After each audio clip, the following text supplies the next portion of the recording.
Welcome to another video. দেখো তোমাদের math অর্থাৎ আজকে পরীক্ষা হলো।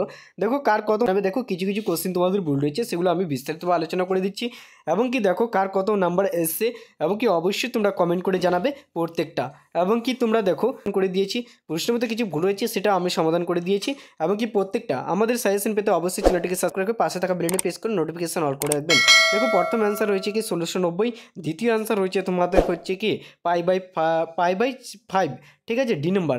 এবার দেখো 3 নম্বর যে অ্যান্সারটা হবে তোমাদের হচ্ছে কি এ নম্বর হবে, ঠিক আছে। এবার দেখো 4 নম্বর অ্যান্সার হচ্ছে তোমাদের ডি হবে, ঠিক আছে, 1/√424। দেখো তারপরে হচ্ছে অ্যান্সার হচ্ছে সি, ঠিক আছে। এবার দেখো 6 নম্বর যদি বলি, 6 নম্বরের অ্যান্সার হচ্ছে তোমাদের ডি হবে, ঠিক আছে, 6 নম্বর অ্যান্সার হচ্ছে তোমাদের ডি। আর 7 নম্বর যদি অ্যান্সার হচ্ছে তোমাদের এ, ঠিক আছে। এবার দেখো তোমাদের প্রত্যেকটা ভিডিওটা যদি ভালো লাগে অবশ্যই চ্যানেলটিকে সাবস্ক্রাইব করে পাশে থাকা বেলটি প্রেস করে নোটিফিকেশন করে। তো তোমাদের 7 নম্বর হচ্ছে কি অ্যান্সার। এবার 8 নম্বর যে অ্যান্সারটা হচ্ছে তোমাদের বি। এবার 9 নম্বর যে অ্যান্সারটা হবে তোমাদের অবশ্যই দেখেছি 9 নম্বর অ্যান্সার হচ্ছে তোমাদের সি, 0.11।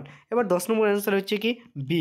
দেখো পরপর করে আমি দেখিয়ে দিচ্ছি, প্রথমে সাজেশন দিয়েছিলাম ম্যাথের বা যে কোনো সাবজেক্টের বড় না করে প্রত্যেকটা সাজেশন থেকে এসছে, সাজেশনের বাইরে থেকে বেশি কিছু আসেনি, প্রত্যেকটা সাজেশন থেকে এসছে। এবং কি আমাদের সাজেশন প্রত্যেকটা ছাত্র কিন্তু 60 থেকে 70 এবং কি 70+ প্রত্যেকটা সাবজেক্টই পেয়েছে, দেখে নাও। এবং কি শেষ সাজেশন বাদে অবশ্যই চ্যানেলটিকে সাবস্ক্রাইব করে রাখবে, পাশে থাকা বেলটি প্রেস করে নোটিফিকেশন। তারপর কিছুদিন পর পরীক্ষা রয়েছে এবং কি প্রত্যেকটা সেশন দেওয়ানো হয়েছে, সেখান থেকে পড়বে, অবশ্য বাড়ি থেকে অযথা বেশি কিছু পড়তে যাবে না। Thank you, all the best, thank you.